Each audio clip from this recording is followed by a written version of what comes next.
এই সেই স্থান যেখানে হিটলার সুইসাইড করে, এই তত্ত্বটা এখানে রয়েছে। কারণ এই তত্ত্ব বা সাইনবোর্ড বা এই বিল বোর্ডটার নিচেই এখানে বাংকার ছিল। এটা বার্লিনের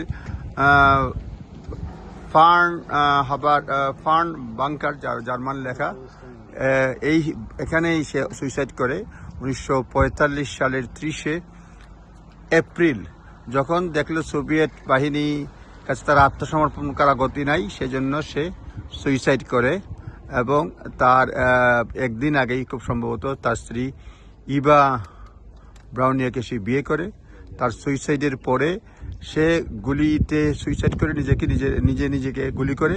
আর তার স্ত্রী বিষ খেয়ে হত্যা করে, নিজেকে সুইসাইড করে। এবং 2 মে সুইসাইডের 2 দিন পরেই 2 মে তার বাহিনী জার্মান বাহিনীর কাছে আত্মসমর্পণ করে। আর 6 দিন পরে পুরা 8 মে 1945 সাল দ্বিতীয় বিশ্বযুদ্ধের সমাপ্তি ঘটে। সুতরাং এই হচ্ছে কাহিনী। এবং এখানে তার বিশেষ করে বাংকারেই তার তথ্যমন্ত্রী ছিল বা অন্যান্য বাহিনী ছিল। এবং সে মৃত্যুর 30 এপ্রিল সে সুইসাইড করে। কিন্তু 20 এপ্রিল 1945 সালে সে তার 56তম বার্থডে পালন করে এই বাংকারেই। অনেক লোকজন এখানে দেখতে আসে, আপনাদেরকে দেখালাম।